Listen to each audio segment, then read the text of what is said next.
Man and girl go out to drive under moonlight. They stop at a side of road. He turn to his girl and say, "Baby, I love you so very much." "What is it, honey?"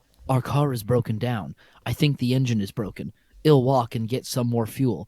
"Okay. I'll stay here and look after our stereo. There have been news report of stairs being stolen." "Good idea. Keep the doors locked no matter what. I love you, sweaty."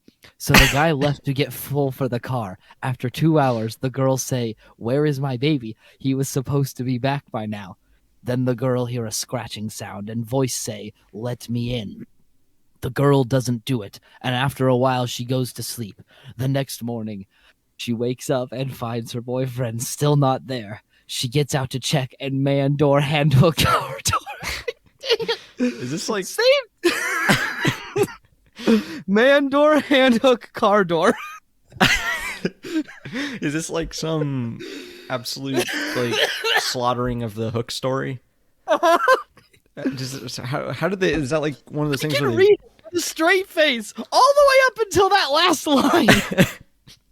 Wait, so every time I try, I've tried it so many times, I can never get past that last line without laughing. I don't blame you. So wait, is that one of those things where they put it through a translator like 15 times and that's what came out? I don't know. Or I had don't an know AI where it rewrite came from. I just know that it exists. That's amazing. Another one you can find if you I found it with the Google image search because I know it existed already. But there's always another one that comes up, and it says forward horror story. And the first thing is, "I heard my wife knock on the bathroom door, but then I remembered our bathroom doesn't have a door." And then the guy replied, "I'm sorry, but the confusion of why your bathroom doesn't have a door far outweighs any feelings of horror this might evoke." That one just, I got a lot of issues with that one. Which one? Like, just our bathroom doesn't have a door. Well, like, was he in the bathroom and then he heard a knock? I don't know. And then, like, I don't even know. I was in the bathroom when I heard my wife knock on the bathroom door, but then I remembered we live in a studio apartment and don't have a bathroom. I've been pissing in the sink all along. I've lived in a studio. They usually have bathrooms, just so you know. It's a shared apartment. There's only one bathroom and one laundry room. Sometimes that's the case. Ow. You all right there? You all right there? Yeah. Sorry. The sudden influx of laughter has irritated my throat. I'll have to take a cool, refreshing sip of my Clear American brand key lime flavored sparkling water. Oh, yeah, and this week I'm drinking water. Good old water. Probably should have made some with caffeine, though. I'm, like, weirdly tired today. I don't think I slept enough. You know... Oh, yeah, I'm Mingus. That's my introduction. Oh, yeah, I'm Futterman. I'm the one that drinks water. Yeah, and I'm the one that's... Well, I don't know. So what are we talking about today? Oh, yeah. You told me... You gave me the topic, Before we start, there's one other thing I have to mention because I forgot to mention it last week. So, it's another thing about Pepper Ann. Okay, there was one episode... Wait. Do I need a spoiler banner for this? No, this one doesn't need a spoiler banner. Okay. This is... Look, the thing about older shows is that because they're so light on the continuity, you really only need spoiler banners for the few times that something actually changes, like the last episode. True. But it was just something I remembered because I remember when watching it, it was confusing. There was an episode where it was a clip show episode because every cartoon from that era has at least one clip show episode. Mm-hmm. And they're talking, Milo and Nikki are talking to each other about, because I think like she was having relationship troubles maybe. And so they're going through all the times that like, they're coming up with excuses to use previous clips. So they're like Nikki is the probably like the least, she's like the most good person. She's like the goody most of the time.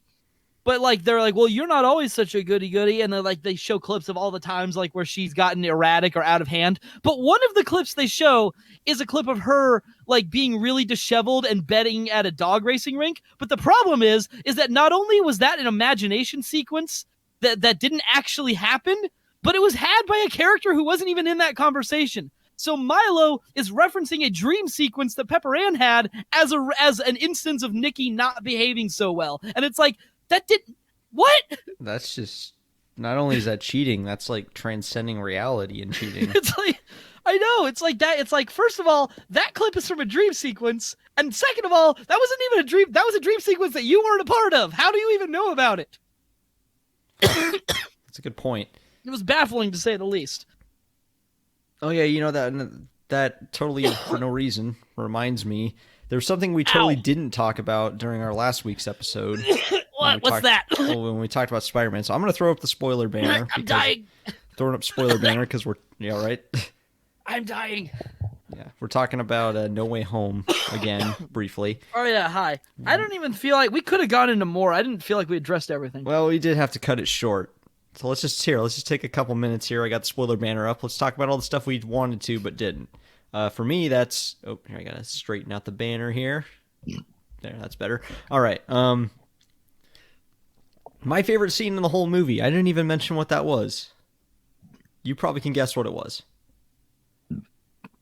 Was it the scene... No, actually, I can't. There's too many good scene scenes. Where Matt Murdock shows up. Oh, what the... That was amazing. I forgot about that scene because it's very short. I know, but it's like the best scene in the whole movie. I loved it. No, it's not. How is it not? Okay, because there's literally a scene where Tobey Maguire Spider-Man talks about his back problems, and then Andrew Garfield Spider-Man solves it. Oh, right, he cracks his back, and yeah. Yeah. And the fact that it's like, do you know how many times throughout the movie I was like gleefully like, yay, they said the thing. Well, like you're amazing when he was talking to Andrew Garfield? No. When Norman Osborn says, I'm something of a scientist myself. Oh. Or when Doc Ock brings up the power of the sun in the palm of my hand. Oh, yeah. Or when, the aforementioned reference to his back. All memes from the original trilogy. Yeah. But yeah, no, I guess I just wanted to say my favorite scene in the whole movie was when Matt Murdock showed up, and I can't believe I forgot to mention it last week. Yeah. Well. The first acknowledgement of the Netflix movies, and it takes place in Phase 4 when it doesn't matter anymore. Well, I mean, I guess in Hawkeye, another character from the Daredevil show turns up. Yeah, Kingpin. Oh, I was going to be vague because I wasn't sure. No, we talked about it last week, though. We already discussed it. Oh, yeah, I guess. Well, anyways, all right, I'm going to take off spoiler banner now, I guess, unless you have anything else to say. Let me think. Oh, wait, back up. I don't know. I will say one thing. Remember when people complained that Spider-Man 3... for this? I don't know. This one's in the trailers. Spoilers over. All right. Yeah, Spider-Man 3, too many villains. Spider-Man No Way Home. 5 villains. Well, yeah, and but it works. But it was because the whole idea was that, the whole point. I guess they were all established at this point. Well, they were established, but also that was the whole point, is that there were a ton of it wasn't the reason it didn't work in Spider-Man 3 is because there was.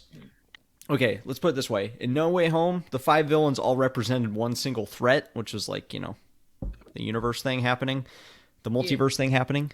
Spider-Man 3, there just coincidentally was a guy that got turned into sand at the same time as an alien meteorite crash landed and took over Peter Parker at the same time that his best friend decides to turn into the Green Goblin. All that just coincidentally happened at the same time. To be fair, I don't really think... I just, on Martin Luther King Day, because it was a no school day, I rewatched the entire Spider-Man trilogy because I've been wanting to do that. And I finally... Two. Yeah, my wife I finally had the... Yeah.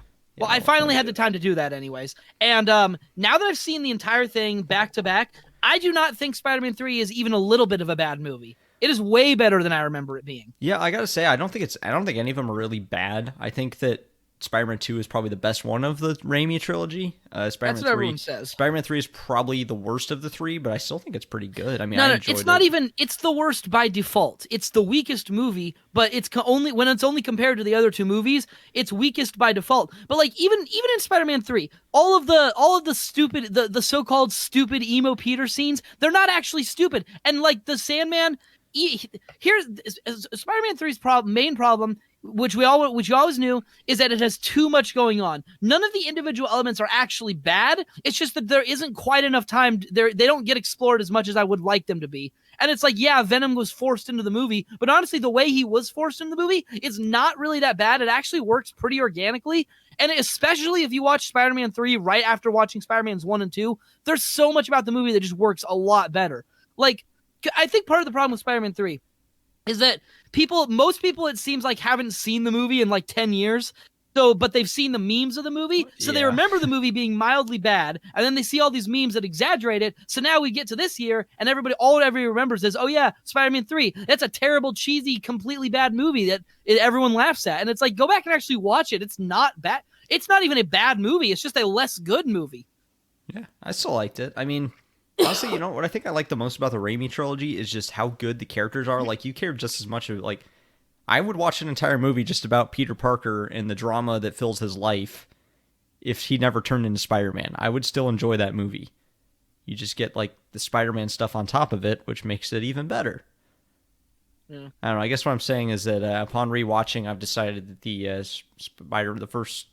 Raimi trilogy are probably my favorite superhero movies. I wonder what my favorite superhero movie is. I don't know. I don't even know. I know, like, my favorite superhero thing is probably, like, the Daredevil Netflix show. I really like that. I only saw the first 2 seasons, and I didn't watch any of the other shows. So You really need to watch season 3. nah, I'm not gonna watch any of the Netflix Avengers because they don't have a real ending. Season 3 did. I mean, it ended on a satisfying place. They left it open for more, but it didn't end unsatisfyingly. And also, season 3 is probably the best season of the series, so you absolutely need to watch it. Yeah, well, part of the problem is that it's like if you really wanted to do the Netflix Avengers justice, there needed to be a second season of Defenders to end it all, but there wasn't. So essentially what we have is we have a couple of characters that come together for a not super great time, and then they all split off again and then just peter out. And there's no grand ending. So it's like, I don't want to invest time in that. It's each character gets their. I mean, okay, I'm not all caught up. I haven't seen season 2 of Jessica Jones. I haven't seen season 2 of Luke Cage, and I'm absolutely not going to watch season 2 of Iron Fist. But Daredevil on its own, I thought that's really the only one I really care about. The others were pretty good. What about Punisher? Yeah, I actually haven't even watched that one at all. I watched like 3 episodes of the first season. I don't know. I'd say Punisher for me has kind of the same problem that like Black Widow has, that they're a good supporting character, but when they're put in the spotlight, they don't really have enough to tell a compelling story. In my opinion. Hold on. That was not Black Widow's problem. Black Widow could have told a compelling story if they'd made the movie back when she was still alive. I don't know. I mean, I guess I don't know. I personally never thought that she's a good character, but I don't know. I'm probably wrong on that. They could have done. Well, I mean, look, they could have made a good movie. The Guardians with her. of the Galaxy were D-listers that absolutely no one but the most hardcore Marvel fans had heard of. Now they're a household name. Yeah, I know, but I don't know. My point is, when that movie came out, Punisher's whole shtick is that he is gruff and traumatized and such, and like that works. But when he's put into his own show, at least from what I saw of it, that was like literally his entire character motivation was just that he's gruff and troubled. And I don't know. I didn't even. You know what? I watched 3 episodes, and it's been a long time since I even watched those, so I probably shouldn't even talk about the show. It was all right though. What I saw of it was all right. I've heard it gets kind of bad though. But anyway, this is what I'll say.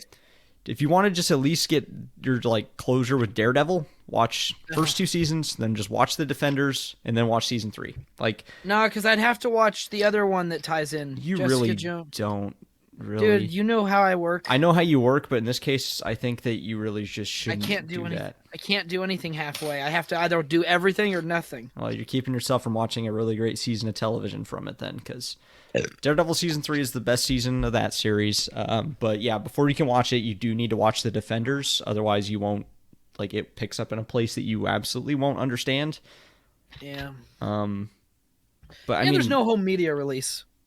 I thought they made... Only the first 2 seasons. Oh. I don't know. Well, I mean, I could probably, if I searched long enough, I bet I could find a home release. Yeah. Anyways, well, we're 15 minutes in, and all we've talked about is Marvel. Do you want to get on to the actual topic? Or do you have more to say about Marvel? I don't know. Well, I mean, I have a lot to say about Marvel. I just don't know if I need to say it right now. Yeah, we'll have another Marvel episode later, I'm sure. Another Marvel episode. So what's our topic for this week? You told me, and I know what it is, but I want to know what, like, specifically you mean. We're talking about tropes, my guy. Oh, okay, so he told me we're talking about storytelling. For instance, here's a thing that cartoons do it all the time. It's one of my least favorite storytelling devices, and I think it's one of everyone's least favorite storytelling devices. Character feeling insecure, character goes over to friends or family, happens to hear them right when they're saying something that sounds really insulting. They run away. Then it turns out that the rest of the sentence makes it really heartwarming. And oh no, a misunderstanding. Yeah, because people just don't have the ability to communicate in television No, shows, and that's not even no, but, exclusive to cartoons either. That's I see it more in cartoons than I do in live action shows. The used to be a most sitcom blatant trope. one, the most blatant one is the Fairly Odd Parents one. Which one was that again? Is that the one where Timmy? The one where he runs. It's the one where he runs off to the circus because he hears his parents saying they didn't want him. But the way they do it is like his mom is like, "I would never say," and then Timmy walks up. If we didn't have Timmy, we could afford all sorts of stuff. And then his dad was like, "Yeah, Timmy is just a burden on us, and it would be better if we didn't have him." And then right after he leaves, he's like, "Is the exact opposite of how I really feel." Okay, but that one was done very tongue in cheek. No, it's annoying. It's like that was the most blatant. Shut up. Yeah, no, that one was very much done tongue in cheek, though. I can confidently No, I'm say. sorry. You can't do it tongue in cheek. It's just as annoying. I don't know. I thought that one was funny. To me, It's it seems more like they were parodying the trope, where it was like they made it very blatant that like that's not how people normally talk. They made them But it's talk not in how that- people. When they do the non-exaggerated person, that's not how people talk, and yet it still happens. You have all these problems that result because nobody can just take 10 seconds to say things. They're always vague about everything, and then it leads to misunderstandings, and then everyone has to break up in the third act, and then they get back together because it turns out, oh, it was just a misunderstanding. It's like, gosh, can you people just talk for like 5 seconds? Okay, but the Fairly Odd Parents one, I'm sure that was done tongue in cheek because that no one talked like they did that as a joke, and I think it's actually hilarious in that context because Hey, no do your one, best, no one ever impression says of Timmy's dad right now. my best. Shoot, Timmy. I'm both respecting your privacy by knocking, but asserting my authority as your father by coming in anyway. I don't do impressions. I've already told you that. Yeah, well, I needed to make you do one. That's the only quote I can think of off the top of my head. Let me try. Oh, Timmy! I can't do Darren Norris. I can do Salad Fingers, but not Darren Norris. Well, we're not going to salad fingers. I'm respecting your privacy by knocking, but asserting my authority as your father by coming in anyway. I love that line, and I'm totally using it if I ever become a parent. You're gonna get a battering ram. Well, no, I won't have the I'm not gonna bash the door down. I'm just saying I'm definitely going to use that at some point. Well, I hope you don't just barge into your children's room and disrespect their privacy. When children are your children, they don't have privacy. Okay. Ow. Are you laughing or coughing? I laughed and then coughed. Which are you serious? Okay, never mind. Let's get off this topic.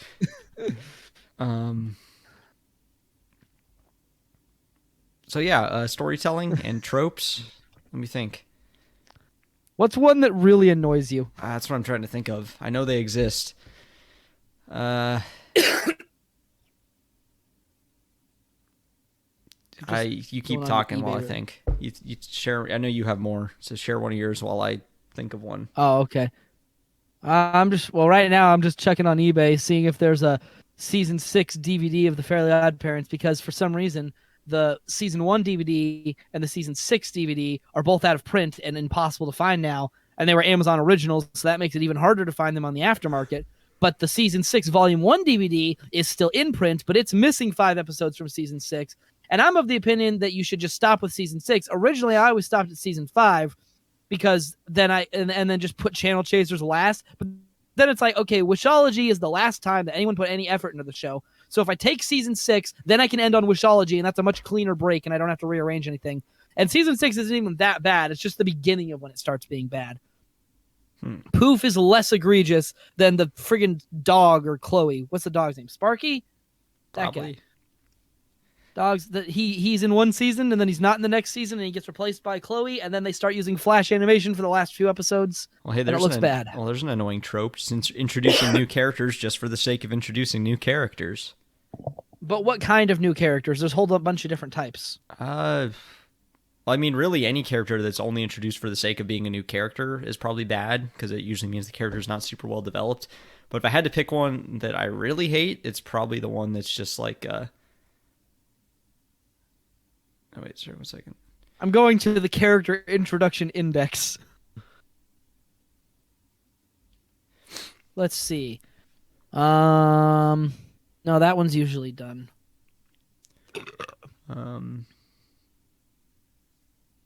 Okay, so I assume you dislike the cousin Oliver then. Probably.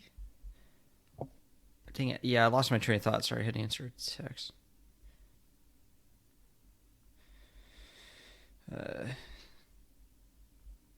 See, I guess here's the thing. Scrappy Doo was technically an example of cousin Oliver, but he actually worked. Well, But then everyone hates him retroactively. Well, he was kind of introduced in his own show, though. Like, they made an entire new show for Scooby and Scrappy and Shaggy, didn't they? No. Well, okay. I thought Here's that the was thing how about there's a bunch of old Scooby-Doo shows that are all technically different shows, but they're all kind of the same show. They just have different names. Okay, But yeah, the first time Scrappy-Doo appeared was in the 16 episode Scooby-Doo and Scrappy-Doo, and it still had the entire gang plus Scrappy. It wasn't until after that they then moved into like the 3 shorts format with just Shaggy, Scooby, and Scrappy, and then also some of Scooby's relatives a few times. Okay, well, I don't know. I'm trying to think of examples of characters of situations like that, but of course I can never think of one on the spot. I know there's tropes I hate. I just wish I had more preparation for this one, but I didn't find out until right before we were recording this what we were doing. Why don't you just say why don't you just say the thing that you hate, and then I will tell you if I happen to know what trope it is. Well, I can't even think of that. Like, I know that... I don't know, there's just like... Sometimes they introduce characters that are just annoying because they're... What? I don't know. Like, I know that there's like a trope of like a new character shows up and he's like the cool new guy that's like way better than the main character in every way. But usually when that's done, it's only done as a one-off. Yeah, usually that character is specifically a foil so that the one character can deal with the jealousy that he hasn't had in any other episode except this one. Yeah, he's usually just a foil. So there's a trope I hate. They call that the compressed vice. Yeah, there's a trope I hate. I hate when a character gets a problem for one episode only, or when something that has never been an issue before is suddenly treated like it's a character flaw.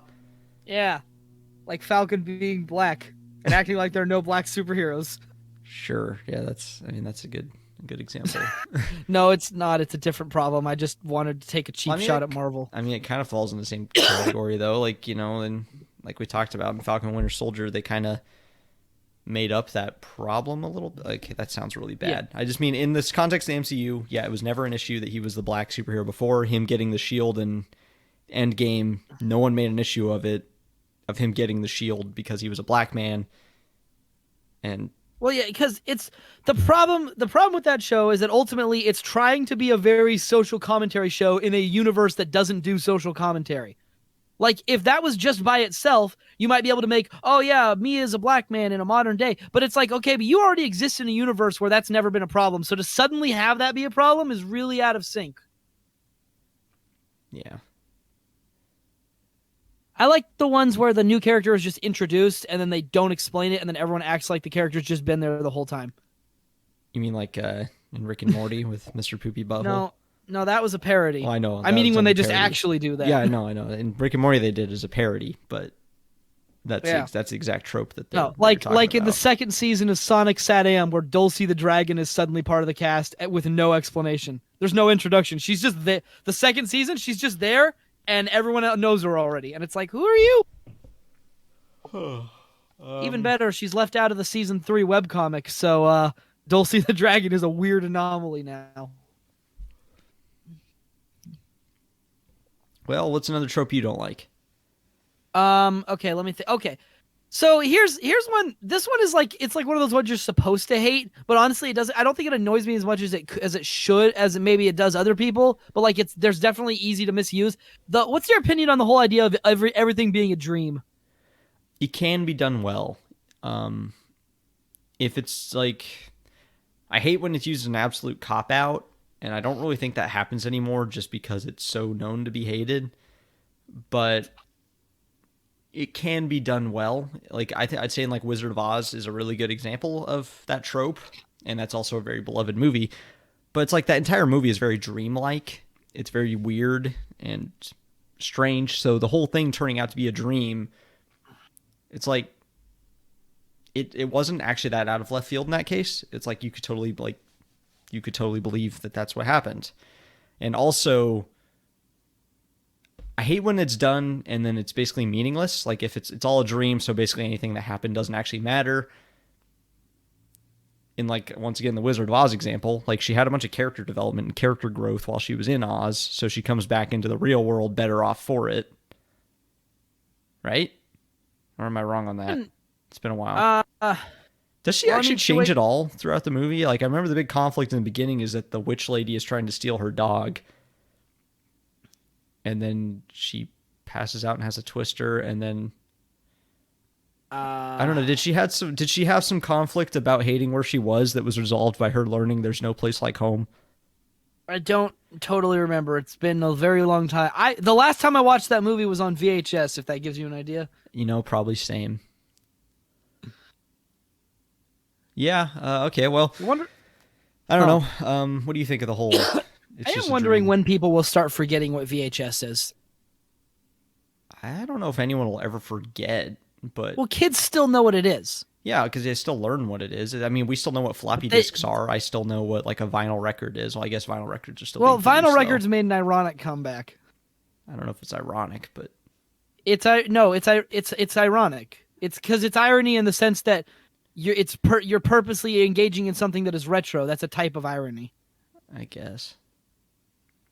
Because okay, is there any good reason for music people today to not release a CD but to only release a vinyl as physical media, other than chasing the whole nostalgia market that believes that vinyl is somehow the superior music form, despite objectively being an inferior form of music, especially for stuff that wasn't recorded in the era of vinyl? I mean, a lot of people like the sound of vinyl better, apparently, which I mean, there is like an issue with like digital music is, there are like issues with like compression that can affect the sound quality. And I guess that wouldn't be present in vinyl. For a second. I'll be right back. Okay, well, that wouldn't be present in vinyl, I don't think. So I could see maybe there probably is some merit to vinyl sounding better to certain people. But, I mean, I don't think any artists are exclusively releasing on vinyl right now. It's usually they'll do like a special edition vinyl print of their album and also release it on, CD and digital. But no, I guess I would say I don't know if it's ironic, because like to enjoy something ironically means like to acknowledge it's stupid or terrible, but to watch it anyways for the fun of it. I think people that like vinyl like it unironically. I don't know if that's what you meant, but that's my thoughts on that. I have never listened to vinyl, at least not any recent vinyl. I mean, I've heard a record before, but it was an old record, so it probably didn't sound that good just because it was old. Yeah. So yeah, movie tropes. I'm trying to think of movies I really don't like. There are definitely some of them.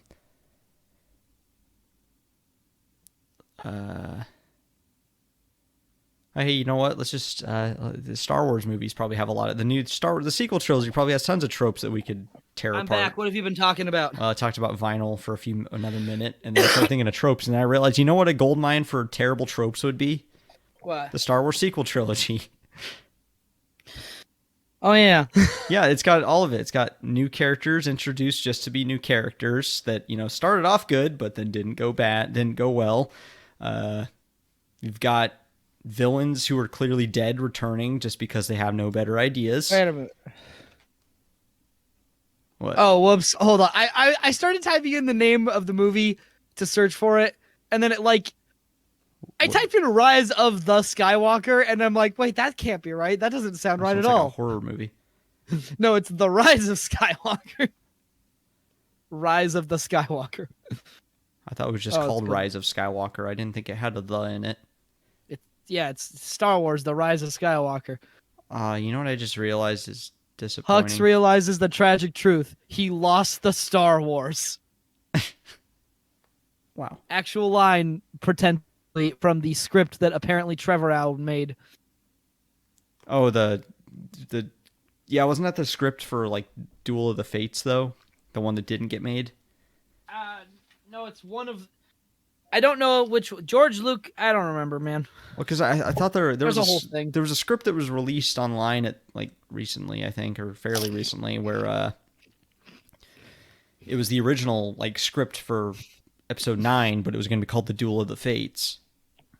And apparently, like from what I've heard, it's still not great, but it's a hell of a lot better than Rise of Skywalker. Yeah. Which, I mean, I don't think he could have gotten much worse. Well, hell, you know what? Tropes I hate? Probably my number one trope I hate is the whole mystery box idea. I mean, just on the topic of storytelling in general, but I've already kind of ranted about that. Yes. Asking Good questions old just to J.J. ask Abrams questions. patented technique. Yeah, ask questions just to ask questions. Don't worry about the answer, because the answer is never as good as the question. But you always have to answer the question to tell a satisfying story. Okay, not always, but usually Well, you do. I don't know. That's the thing, because like there's tropes. There's no trope is bad by its inherently. All tropes are just tools. The problem is that there are some that require more skill to use than other. Not every trope is a hammer. Sometimes a trope is actually a lathe or a chop saw. And it's like, you need it, there's a skill ceiling. Sometimes a trope is a big forklift. If you don't know how to drive a forklift, you're just going to crash it into the wall and destroy everything. But everyone knows how to use a hammer, and there's a lot of tropes that are just hammers. Yeah.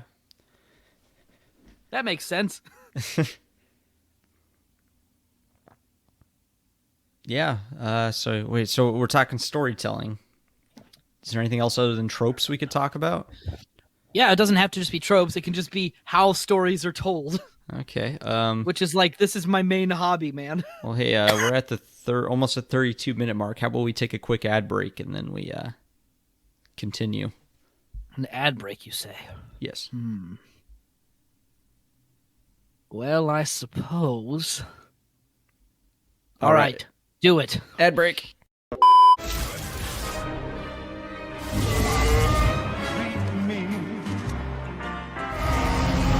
Fly. Hello, welcome back to the podcast. My name is Jonald. How are you, Futterman? That's racist. What's racist? I don't know. Whatever that is. What? This is what I sound like. Futterman, tell me you have not forgotten all the laughs we've had and all the podcasts we've recorded together. I don't know. Oh, yeah, welcome to the Chip Eater podcast. He told me he was eating salt and vinegar chips.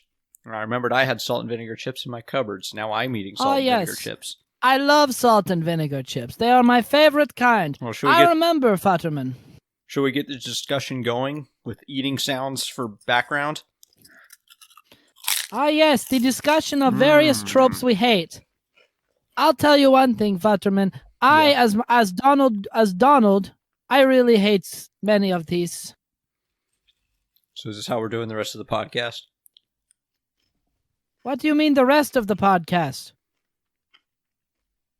You've never had a problem with my voice before. Why now? We've recorded over like 20 episodes almost, maybe. This is episode 12. I think. Oh, excuse me. Pardon me. You know, some say it is not good to be burping all the time, but I say you just do it. If people don't care, it's not bad manners. All right, well, let's start talking tropes. Oh, trope. What a funny So word what's your that thought of is. the whole hero's journey trope? That's a very common one used in movies and stories. Well, you see, I don't have a problem, as Donald, with the hero's journey trope.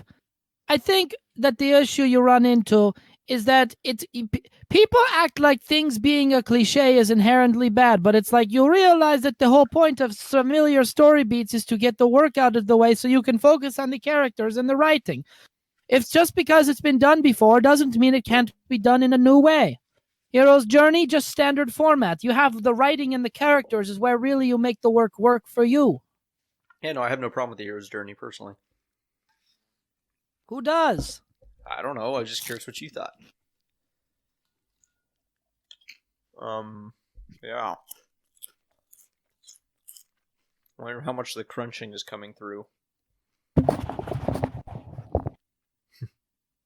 Yeah, I don't know, man. Yeah, I don't know either. That was weird. Let's What was weird? everything's weird. Let's see. Here's a movie I Anything- really hate. You ever seen Olympus Has Fallen or any of its many sequels? No, but I know what happens in it. Yeah, it's... Why do you hate it? Because it's just dumb. I mean, I know it's supposed to be kind of one of those mindless action movies, which that's fine if you enjoy that. But when I watched it, all I could not stop like picking up the plot holes just constantly. There was just stuff that was just stupid and done. Like the whole movie starts with like the terrorists fly into New York with like a big AC-130 and just start gunning people down in the streets. Do you know what the government response to that is? Tell me. They send 2 fighter airplanes after them that promptly get shot down, one of them crashing into the suburbs and blowing up a house. And then they send no other planes after it. They just let it run its rampage through the city, get to the White House, and yeah, it's just like, they probably should have like deployed the whole Air Force the second that they showed any sign of violence. But Yeah. then you couldn't have the rest of the plot, because if that plane hadn't made it to the White House, Olympus couldn't have fallen. And then you get this trope of them saying the movie's name dramatically, because apparently Olympus Has Fallen is the code word for the White House has been taken over by terrorists. And one of the guys says it dramatically into a radio right before he gets shot. What?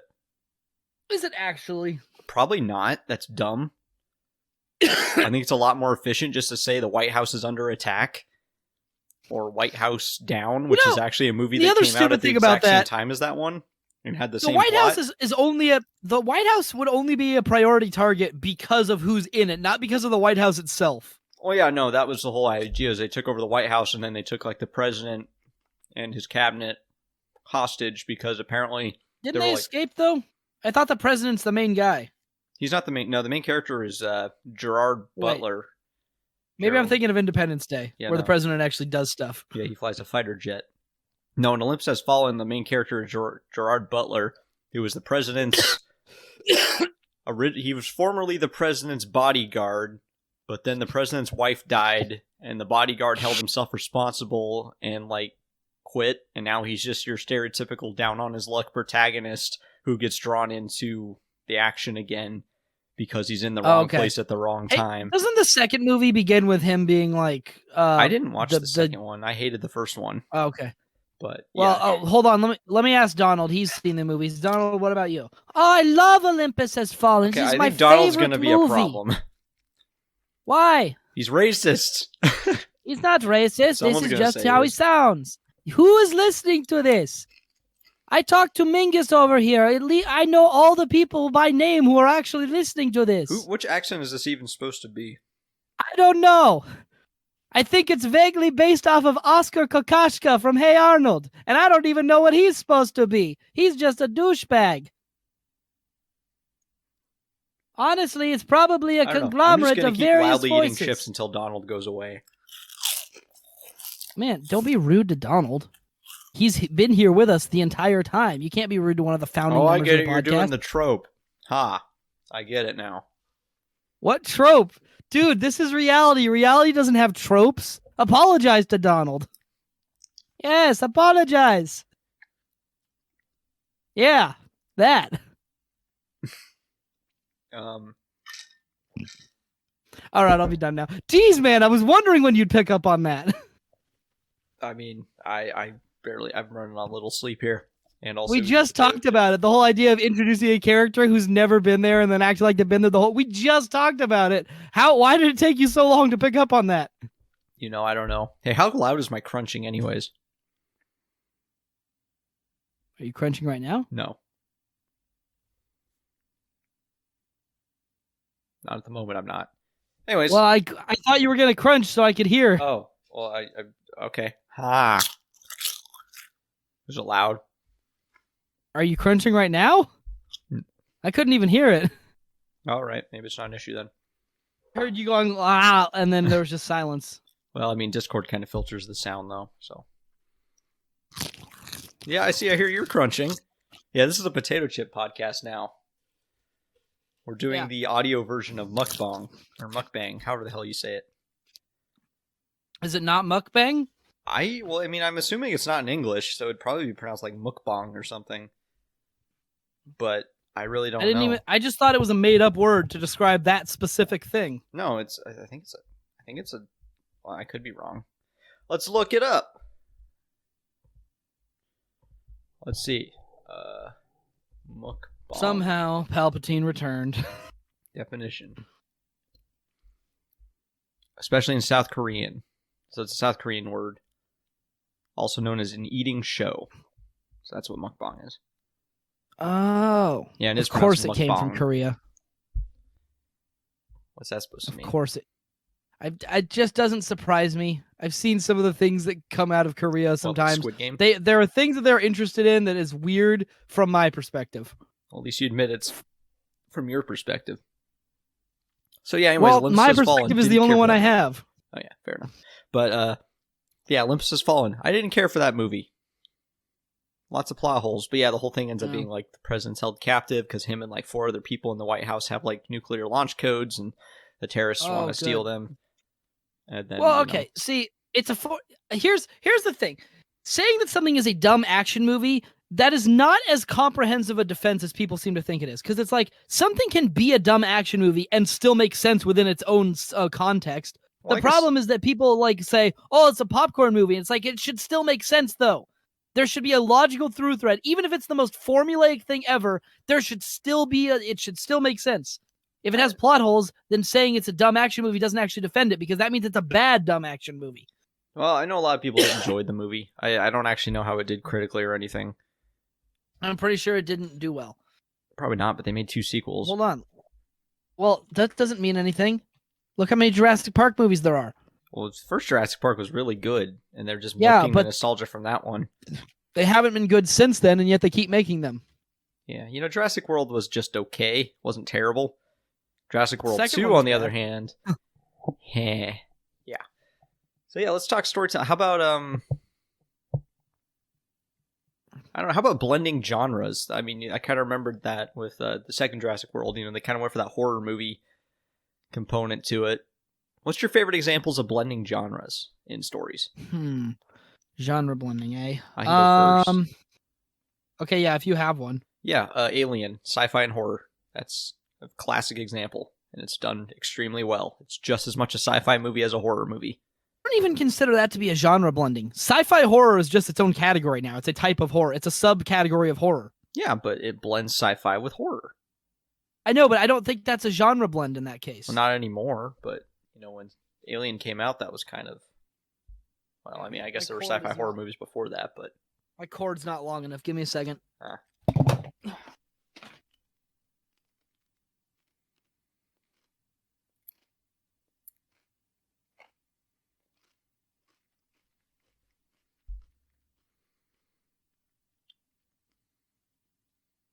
Don't mind me just eating potato chips. So anyways, one I really like, though, that's not done very often, surprisingly? Blending sci-fi with fantasy. Like, some good examples of that would be, like, well, I know they're... No, that's going to be a tough one. Like Warhammer 40k. They've got elves and orcs and stuff, but they also have, like, starships and... warp Well, I mean, at that drives. point, you're not even describing a genre blending. You're describing the fantasy kitchen sink. Maybe. And I mean, like, if I have to pick anything, like friggin', have you read or watched anything from the Ninja Turtles franchise? I mean, I've read some of the comics. I know that they go into space and there's robots and It all is. that kind of stuff. It's the most bonkers. If you take, it's like, okay, if you're a purist, and purists in all fandoms are really annoying. If you're a purist, then you think that only the Mirage comics matter and that everything else is kiddie garbage and it's never good, blah blah blah. That part's annoying. I will agree that TMNT The Next Mutation is not very good, and that Rise is actually good, but for different reasons. And like Fred Wolf show, of course, it's objectively not a well-made show, but like, I still enjoyed it. I know it's bad, but it was enjoyable. But it's more bad for technical reasons. Because, I mean, it's like when you look at cartoons from that era, it's pretty much exactly what you'd expect. But, like this, it is the most, there's basically nothing that franchise can't do that would feel, there's very few things that would feel too far out there. They've gone to space and met aliens. They've time traveled to the future. They've met mutants, and they have, like, grounded ninja clan wars. Meanwhile, there's a talking rat who learned ninjutsu by watching his master, and then he got turned into a bigger rat. The fact that the characters are turtles. They do like literally everything in that franchise. There's werewolves and vampires in a few issues. Yeah, it's very clear that the creators kind of just used their Ninja Turtles as a blank slate to write whatever they actually wanted to write. No. I mean, it's still Ninja Turtles. Very quickly. They wanted to write a lot of different genres, and so instead of, trying to come up with more stories, they just fit it all into Ninja Turtles. And I mean, I'm not saying it didn't work. It was pretty cool. I mean, when you start with something like Ninja Turtles, it's kind of like anything's game. At that point. Well, that has a rule. There's a word for that. There's like sometimes people justify the stupider parts of the franchise by saying, well, it's called Ninja Turtles. It's already stupid, and there's like a specific rule for that. It's like somebody's law, but Chrysler's law.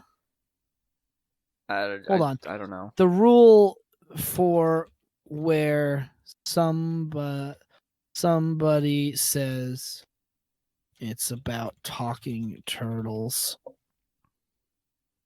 Turtles all the way down. No, that's not what I meant. Not that one. Chrysler's law. No, that's the one where you can't. That's the internet now forever. Yeah.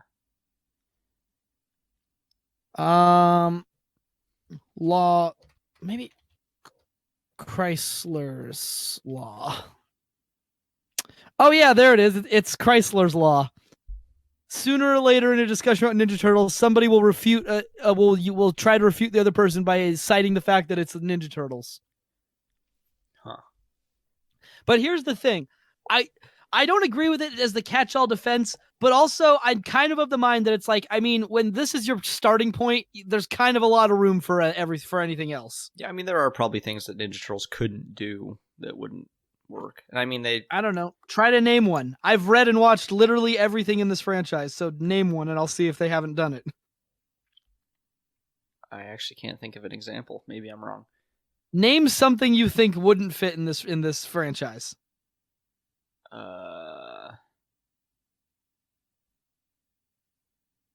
I seriously can't think of anything, honestly, because every time I think of something, I'm pretty sure it's actually already been in there. Just tell me the things you're thinking of and I'll tell you. Or not.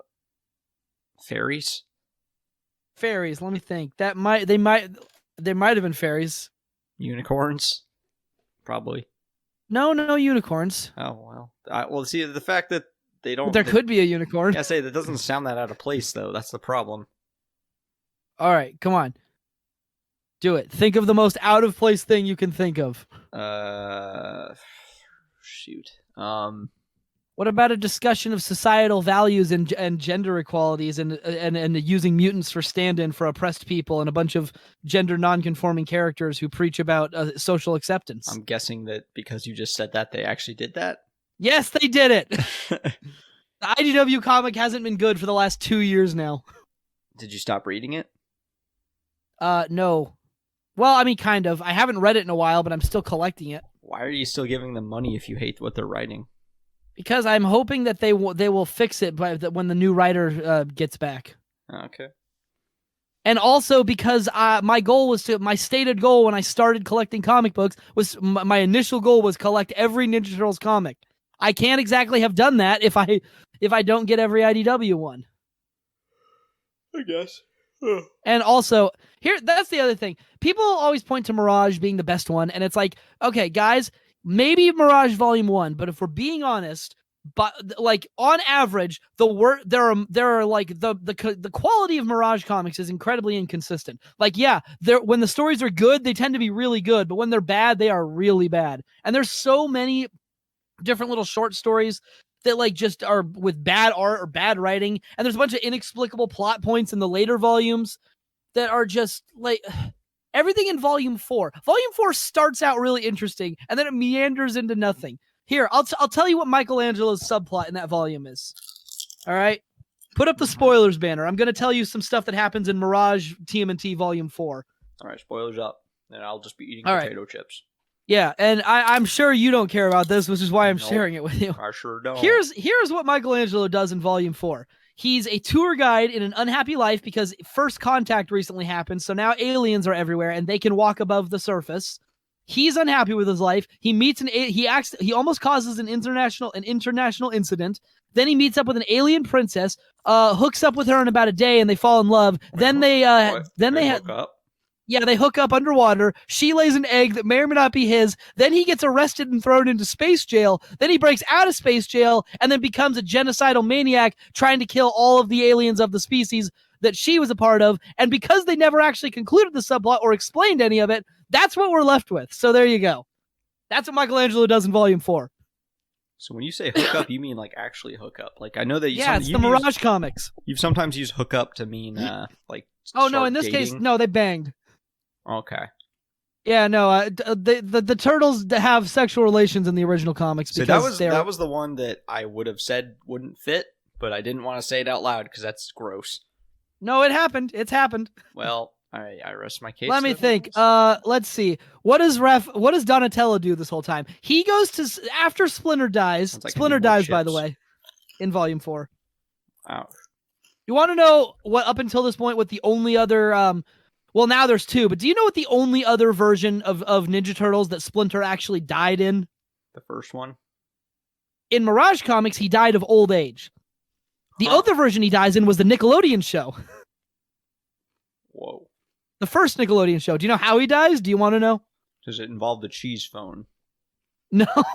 I'm glad you saw that, though. That's the only that's the only thing I know about that show. Yeah, it's a funny moment. No, do you care? Are you ever gonna watch it? I really think you should watch it though. I might. Maybe. Should I keep that one? I don't care. You decide. I won't care about that one spoiler that much. All right, I'll just tell you. Not Splinter. Shredder stabs him through the gut and then throws him off a building. Violent. Yeah, and this is the Nickelodeon show.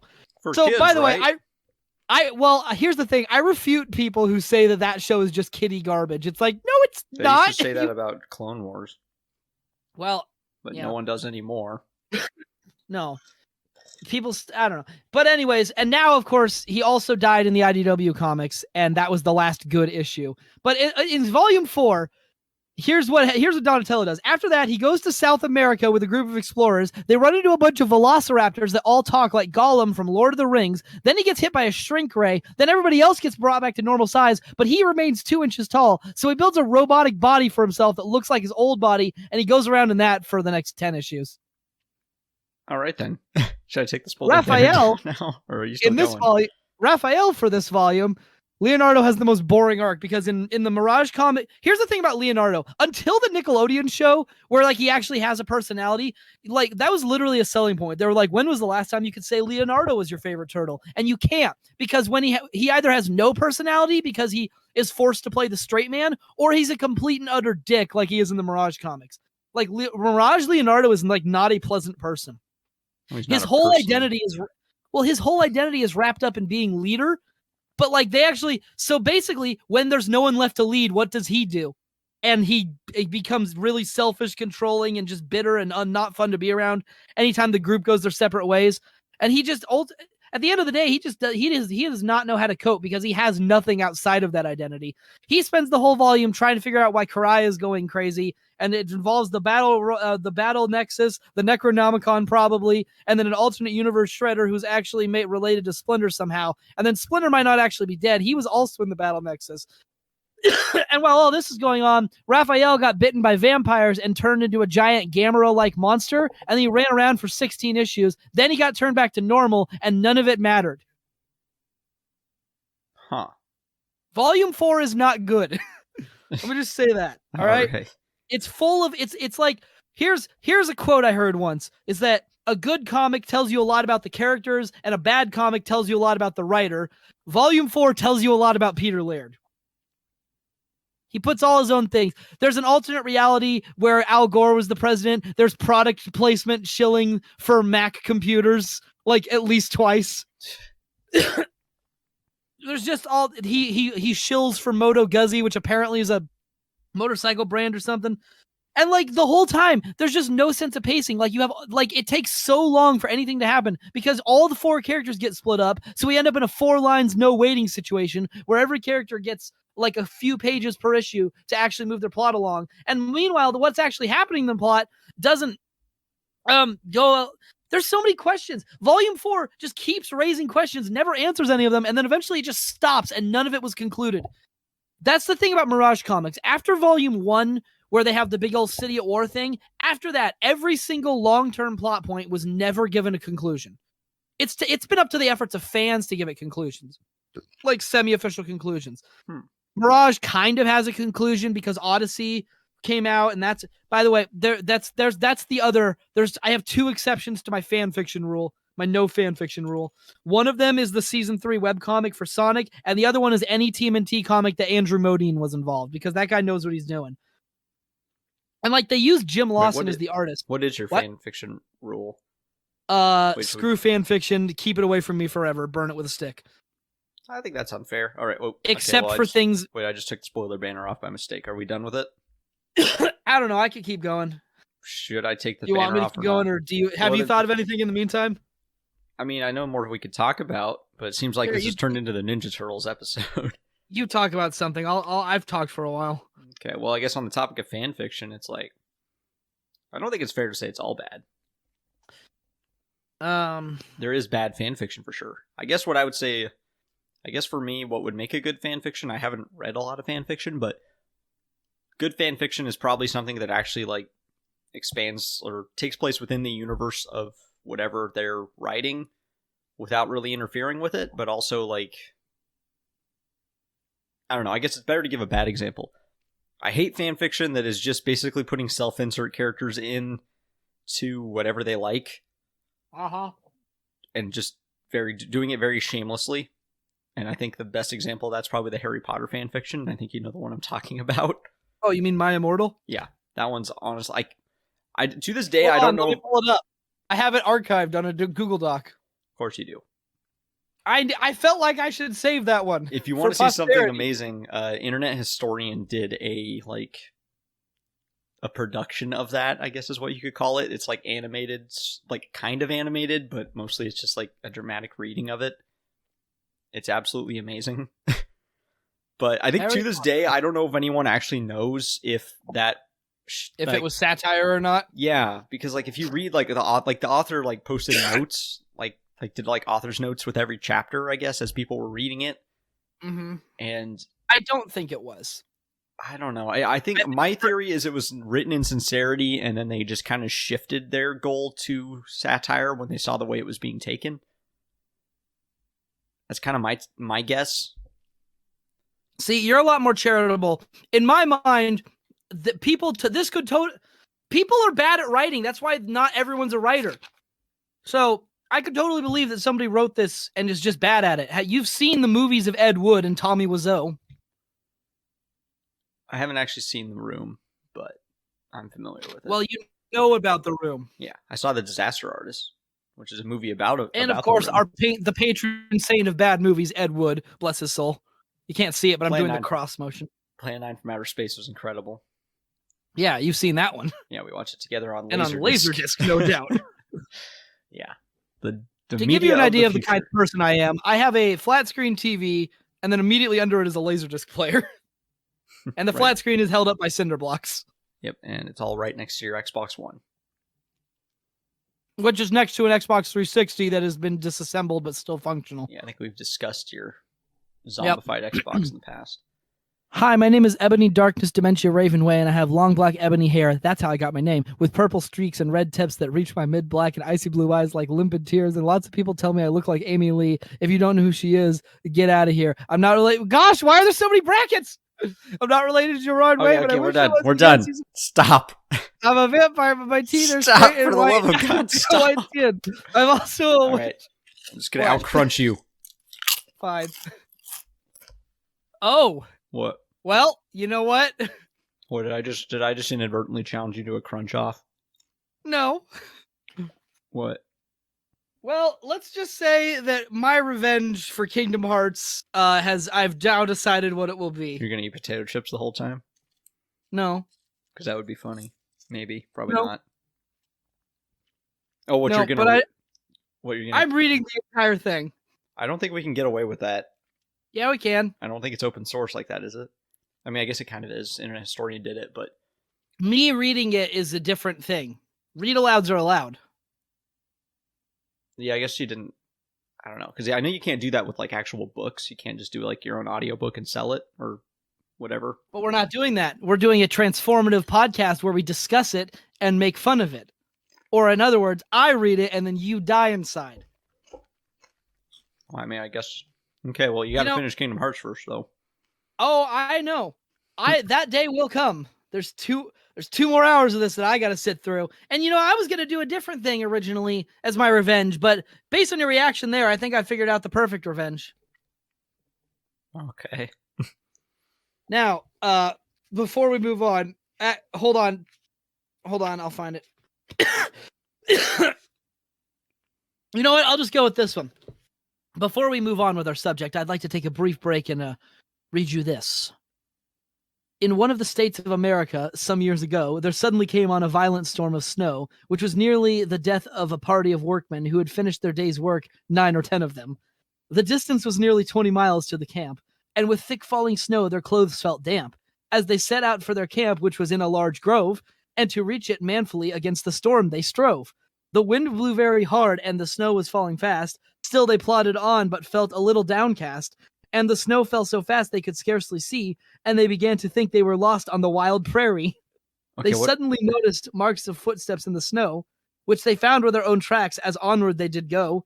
Then they knew they were lost on the great prairie, and what could they do in such fearful extremity? Then their hearts began to sink with woe, in dread of having to pass the night in the snow, and they cried, "O God, to help us find our way, or else we are lost on the lonely prairie." And while they stood shivering with the cold, one of the party a particular horse did behold, which was known by the name of Old Jack. So to take off his bridle, they were not slack.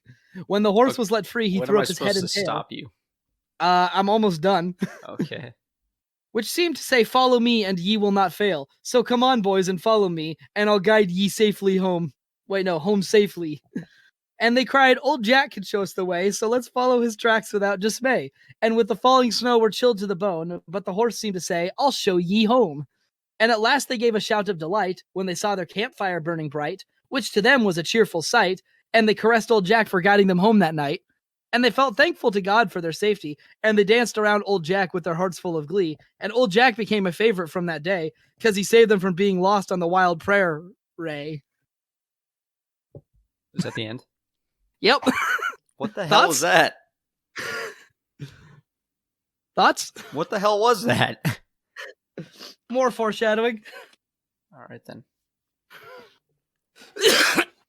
Come on, tell me what you really feel about that. What do you think? What's your opinion? It's a weird poem. Uh-huh. What else? That's about all I got. Oh, all right. So, I'm also a witch, and I go to magic school called Hogwarts in England, where I'm in the 7th year. I'm 17. We're at the hour mark. I could just technically cut you right now. We don't have to actually stop at the hour. One of our episodes was an hour and a half. No, I know. So yeah, we can keep going. And I'm not done yet. What are we talking about now? We're still talking storytelling. Okay. Oh, here, how about this? What do you think of that trope, I guess, where you don't start at the beginning, you know what I mean? Like you start with something going on, and then you cut to X amount of time earlier, 3 days before. That's me. You might be wondering how I got here. Yeah. What do you think? What do you think of that trope where you don't start? I don't know. It's like I've seen that people has works that have done it that were good, like Megamind, which is a great movie. Yeah. Megamind does that. But at the same time, it's like I feel like it's kind of unnecessary because you started a scene with a climax, and I guess the intention is to get the characters to look at that scene and be like, "Oh, geez, I wonder how this happened," and so they're more engaged in the story leading up to that. But it's only a short scene, and you're gonna get there anyways. And the framing device doesn't that you have to use when you're establishing a story like that. Oh yeah, Tangled does it also. Does it? Yeah. Remember, it starts with him being like, "This is the wait," kind of. Not really. It's just him saying this is the story of how I died, which is a cheat, by the way. I'm just saying, look, when you use a framing device with the in medias res story, and you start in the middle, and you're not doing the thing where you start in the middle, and then and then you have flashbacks spread throughout the story. and then like as the story progresses forward. This is just like, here's a scene from later in the story, and now let's play the rest of the story up to this scene, and then that scene's gonna play again anyways. It just seems unnecessary because it's like it doesn't really add anything to the story, and it kind of in a way just spoils what the climax is. And it's like, I feel like it would be more effective if you just started at the beginning and then just got to that point, because like we've seen it already, so we know that we have to get to that point. But it doesn't like you don't gain anything from having seen that scene. Because like if I'm already watching the movie, I don't need to be like engaged, or like I don't need to be tricked into watching it. I'm already watching the movie, so I don't need to have an extra thing being like, oh, well, how did they get to this point? It's like, I'm already here, so I mean, I'm gonna find out anyways. It's not like it's a trailer that's trying to get me to see it. I'm already seeing it. I guess what I think is it's kind of like an artificial way to add tension or excitement to your story. It's like, it's almost like saying that you don't feel like your movie or story was compelling enough on its own. Like, it doesn't like, it's almost like they're saying, I'm afraid you won't watch the whole thing if you don't know where this is going. Uh-huh. I don't know. That's probably not always the case, but it's like, it's like just start at the beginning and tell it from there. But like, or don't like why wouldn't you like? The only reason I could think you wouldn't want to start at the beginning is, it's for foreshadowing, but kind of like you said, it doesn't really add anything. It doesn't change how the story happens. So I guess in general, I don't like it when this happens. There are ways where it can be done well, though. Like, I don't know. I'm trying to think of an example that did it well, but I really can't think of one. But I can think of one that I didn't like. Westworld Season 2. I've heard from you and a few internet reviewers that apparently everything after the first season sucks. I watched the first season, and I actually never finished the second season. I just didn't get around to doing it because I kind of just lost both interest and track of what was happening. But this isn't even really a spoiler, but season 2 is basically told in this format where it's like, there's basically two stories going on at once. Mm-hmm. It's like, you have what's happening, but then it keeps jumping forward to the future to show you what's going to happen later. Like, I guess... Oh, you know what? I just thought of an example of a movie that starts... Because there's some movies that, like, they start in the middle, then they go back to the beginning, then they show you everything up to there. Then there's some movies that start in the middle and never go back to the beginning, and you kind of just have to figure it out.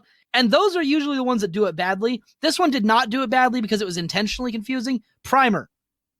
Oh, yeah, I liked Primer. But that one was a time travel movie. Yeah, but it starts in the middle, and you don't even know that it started in the middle until like halfway through the movie, and then you realize, oh, it already started.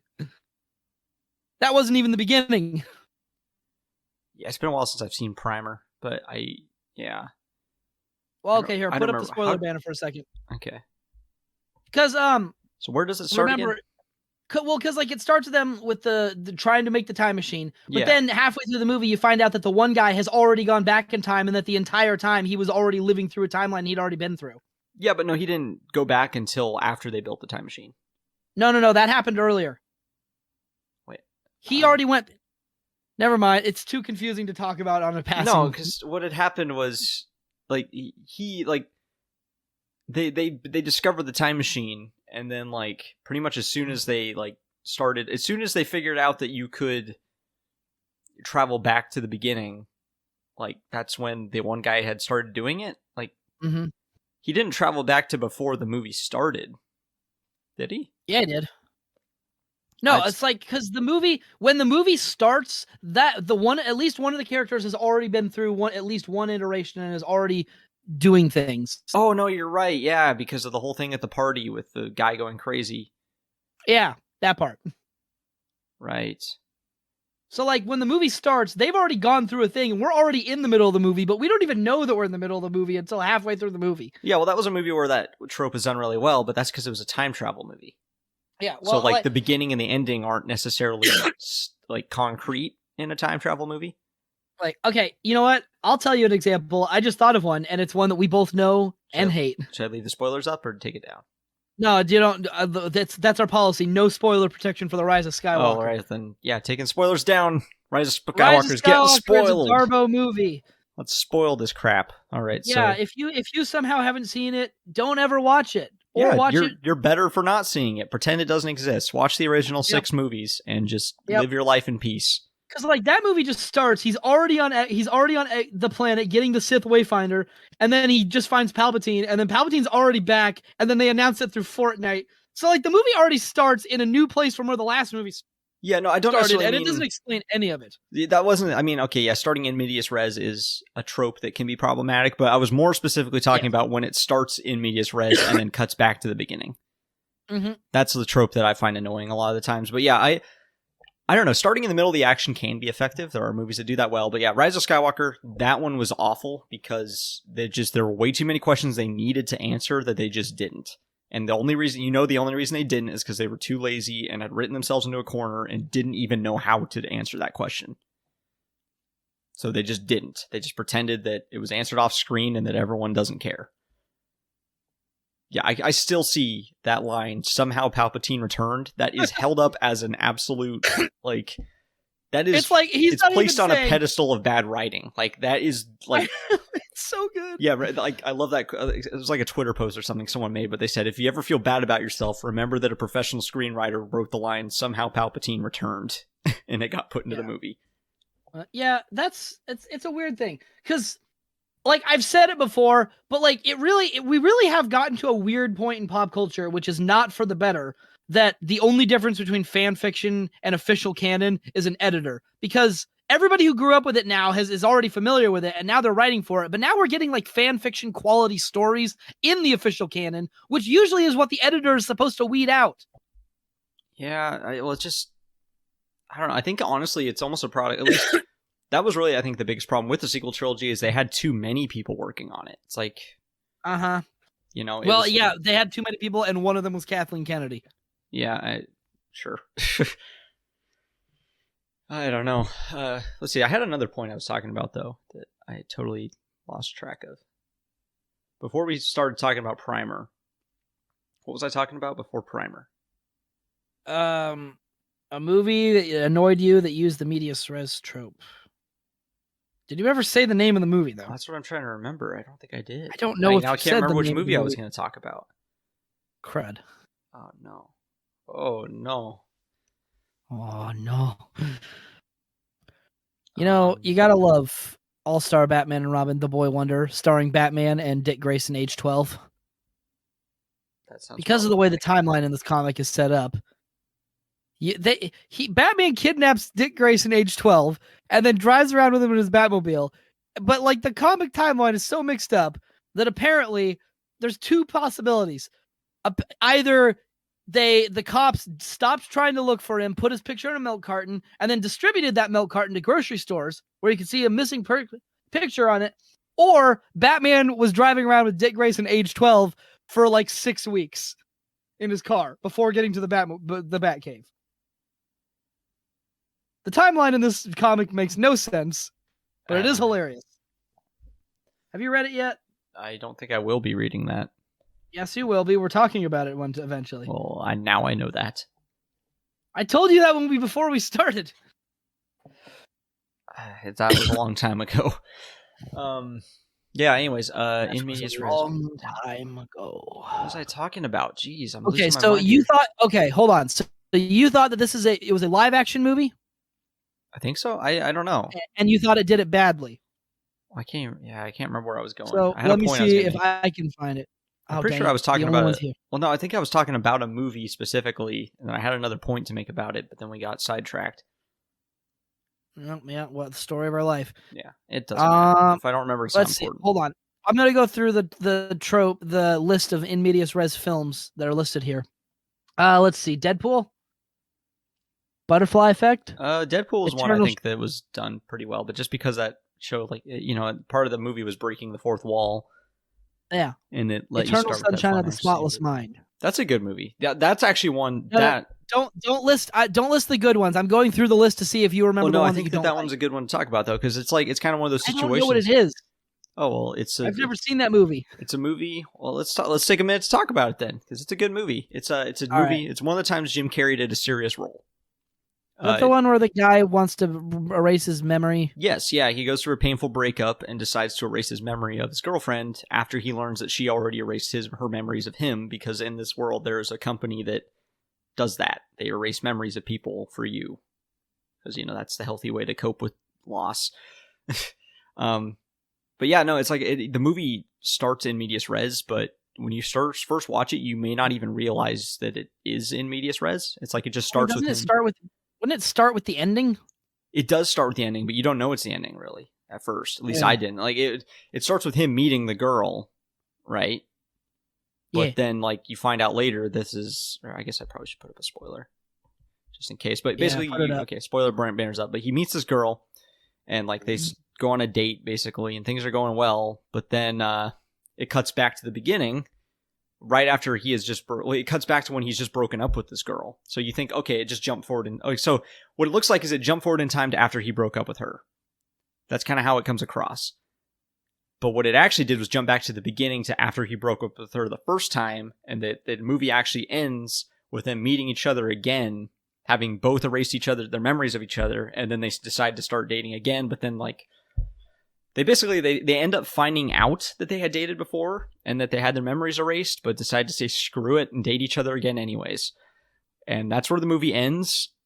And I don't even think the movie wants to treat that as a happy ending. I think they kind of leave it very open, and I think kind of the implication you can draw from it is it's not going to go well because they had some serious problems with their relationship, and forgetting each other and starting from scratch is not going to solve those problems. They're just going to end up right back where they started. So yeah, there's my mini review of that movie. It's very good though. You should watch it. It's very artistic, but in a good way. It does some really cool visual stuff to represent like memories and like memories being erased. And yeah. Anyway, spoiler banner down. So All right, let's think. Let's think about this. Is it a superhero movie? no. Okay, see the thing is I think I was already Is talking it about an the adventure movie. movie? I think I was already talking about the movie, and I just had another point to make about one we had already talked about even. Do you have any way to like look at the footage that's been recording as we're recording it? No, I'd have to stop recording. It's really not important. Let's All just right, move then on. I guess we won't bother. Let's just move on. But yeah, no, that trope. Once more, the Sith will rule the galaxy, and we shall have peace. Yeah. Uh, Well, we are at the hour 15-minute mark. Do we still have I more don't to say though? I don't know. I could keep going about stuff. Okay, well let's just keep going then. Let's keep the party train rolling. Bless you. What? What? Bless me. Did you not just sneeze? No, Then what was that? I coughed. Oh, well, bless you anyways. That's not how that works. Accept my blessing. Side note, but I'm trying to figure out how to make I don't know how D&D works. I still don't.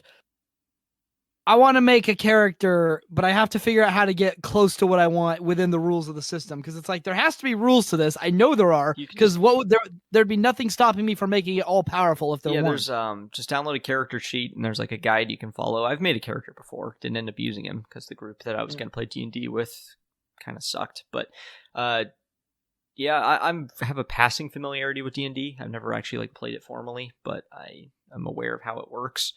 Yeah, there's like when you make your character, you have to. Well, like, do you just? Because I've seen two ways that this could work. It's either you pick a bunch of points from a pool of skill points, video game style, or you just roll the dice and then you get attributes based on that. But the second one seems like that would seem like it would not be good, because in the first one you actually get a hand in creating the character and you can actually balance it a bit. But in the second one, if you had bad luck, you could just end up with an entirely useless character. Yeah, no, that's actually those are from two different versions of the game. So like the first version of the game I think was where you would roll the dice. I think what you would do is you would roll like X amount of dice, or you'd roll a dice. Like, how many stats do you have in D&D? Like 6, I think. There might be 6. 6. Okay, so let's just say 6 for the sake of this. For the sake of this example, let's say you have 6 stats you're rolling for. You roll the dice 6 times. You write down the number, each number that you get, and then you can assign each number to whichever stat you want. So it's like if you roll a 6, a 5, a 2, a 3, a 1, blah blah blah. You can say, okay, well I wanted to have 6 strength. Then I want him to have. Yeah, then you're screwed. So that's why they don't use that system anymore. Now there's like some more complex system that keeps it a little more balanced, I think. But yeah, no, D&D has gone through several different rule books, several different iterations that have all kind of polished out issues from the previous ones. But yeah, I would just say go online, look up like a character creation guide, and just follow that. Why do you want to make a character though? Are you planning on playing D&D? A person who knows about D&D, I might play. Oh, cool. That'd be fun. I've always wanted to play it. I just don't know anyone who plays it. Oh shoot, we have to do the name censor, don't we? Oh crud! Dang it! That's all right. We've already Wait. We have a soundbite for that. We have a soundbite for that. We just get to use it again. Hey. You knew it was gonna happen. Anyways, That's why that soundbite oh exists. shoot, I need to write. Okay, it's around the 47-minute mark. I'll write that down before I forget. Yeah, Alright. somewhere around there you'll find it. Okay. But yeah, no, because it's like I want to set up a dude that I can use, but like, because it's like, okay, so I've been reading some other stuff that it's like, okay, so you can make a backstory, you can give him a bunch of little attributes to like, just I want to think of every possible thing. Why did I get like, whatever? I want to think of like every possible thing that could potentially come up, down to the point that I'm going to list his blood type on the off chance that blood transfusions are a thing that can happen. I don't think they are. I mean, maybe. And that's the other thing. I don't understand how the game works, because it's like, okay, so sometimes there's figures and there's maps and you move them like pieces on a board, and other times it seems like there's like a rule book that has a defined world that you're following, and then other times it seems like the game master just makes up a world whole cloth, and then you essentially just be like, I want to do this, roll the dice to see if you can do this, and that's basically what the game boils down to. And I still don't know which one is correct. It's actually all of those. So there are like pre-made campaigns you can follow. So basically it all comes down to the dungeon master. He's kind of the grand like arbiter of everything, so kind of whatever he says is kind of what you ultimately go with. As for the figures, I think what you do is like when you're just exploring the game, you kind of follow just the standard role-playing format, but I think it's like whenever you're exploring a dungeon, that's when you bring out the miniatures and the tiles and stuff to keep track of where you are in the dungeon. I'm pretty sure. And even that might be optional. But I think that's that's kind of just a visual assist for if you're exploring a dungeon, so you can see where everybody is. As for making it up whole cloth, yeah, some DMs actually do write their own campaigns, but I don't know if they can necessarily just make it up on the spot. I mean, some people probably do, but usually you have to put a little more thought into it than that. But ultimately, like, I don't know. Apparently, a good and experienced DM will be a lot better at improvising if you go off the rails. Yes, that is true. There's a lot of improvisation to it, and really, the only person that needs to know the game for you to play is probably the dungeon master, because he can kind of guide everyone else on what to do. He tells you what dice to roll. You know, I know, but I want to figure out.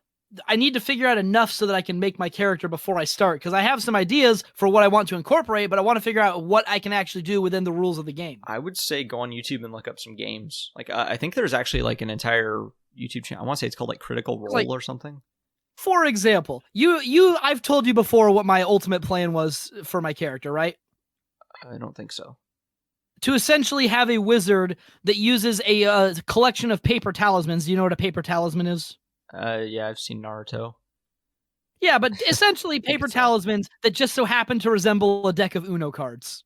Right. That do different things. And I want to have like thought out the entire system, what every card does, and how I make more cards, and just have that all ready to go, so that's my character's weapon and backstory. But I don't know what I'm actually allowed to do. Well, I would talk to a person. What do you think? Should I leave? Should I leave it there? Should I put in the soundbite there just for comedic effect? Okay, 15 more minutes. Yeah, just put the soundbite. Say I didn't actually. If you're wondering what happened, he tried to imitate I didn't the actually soundbite, say the name. but it I doesn't just sound said good. the soundbite, but it doesn't sound as good as the actual soundbite. So we're just gonna. Yeah, but I would just talk to him, have him guide you. And again, one of the things that I want to have on the characters, because it's like, okay, so if we're going from the standpoint that he's using this magical deck of Uno cards to accomplish things, then one of them would obviously be a reverse card that was grafted to his armor, intended to activate upon his death to bring him back to life. There's probably something I can do that allows me to do that, but I don't know what I'd have to do to make that happen. I don't know. I think there is a specific. I think there's like an actual spell book you kind of have to follow for the game. Like, I don't think you can just make up spells whole cloth necessarily. I mean, once again, I think it really just comes down to your DM. Which is exactly I what think I'm it just saying. comes down to your DM and what kind of game they're running specifically. I don't know. I don't know. I would just talk to whoever you're going to be playing with and see what they're cool with, and maybe they'll help you create that character. Oh, yeah, so, Because, like, I don't want to deal with the thing where if your character dies, you can just never use them again, and now you have to make a new character. So I'm trying to set up in advance ways for my character to come back to life within the context of the story. I think there are ways in the game. I don't necessarily think that... First of all, dying in the game does not happen as often as you would probably think. From what I've seen, I don't think death is super common if you're playing smart. And I think there are ways to be brought back. I don't know. Like I said, I've never actually played D&D. Well, like I said, it's not actually a deck of Uno cards. It's a set of paper talismans, and they're not actually using an Uno reverse card, but I am using a card that happens to have that symbol on it that brings me back to life. Yeah. Well, I don't know how to do it within the context of Dungeons and Dragons, though. So, should we talk more movies? I don't know. We're probably good to quit at this point, honestly. We're almost up to an hour and a half. I'll start the outro music. Hold on, don't start the outro music yet. What am I waiting for? I'm going to do one more thing. What thing is that? Hold on. I have to... Oh, I typed it in wrong. Dude. Oh, there it is. Last one, and then we can start the outro music. Did you heard of the tragedy that reached the man? I think to be as not. I think that the hopeless situation elder also can't. That is a legend. Reaching the man cloth space is the emperor. He is so strong and big, he even can use the original dint to create life. He is very deep to black influence and understanding. The black influence can the matter that many supermans, but other people think that these are what Kent attains. He became more and more strong and big, lost his power afterwards. Afterwards he died. In fact, he teaches the own his whole skills all to his disciple, and his land killed him to let him go into bed. Satirizing the meaning is he can let other people, but is incapable for dint to the oneself. Is it bad that I actually know what that is? That was the tragedy of Darth Plagueis the Wise, and I'm guessing it's from the Backstroke of the West version. Yeah. Yep. Great. All right. Cue the outro music. Cue the outro. Well, here we are at the end of another episode. Ostensibly about one thing, but it ended up being about several things, and that happens a lot. This time, it's Futterman's fault. Sure, but... You know, I just realized we totally missed out on a huge opportunity. We could have been calling all of our episodes the Blank Podcast. Like, so, we got the Placeholder Podcast. We could have called this one the Storytelling Podcast.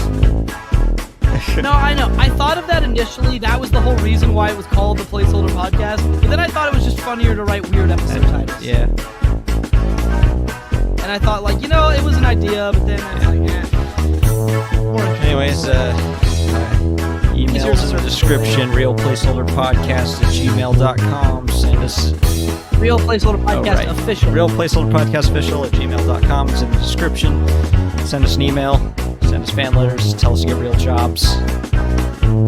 Yeah, all 6 of you out there that I'm pretty sure I know by name. Yeah. All right. Well, anyways, I guess that's it then. It's over!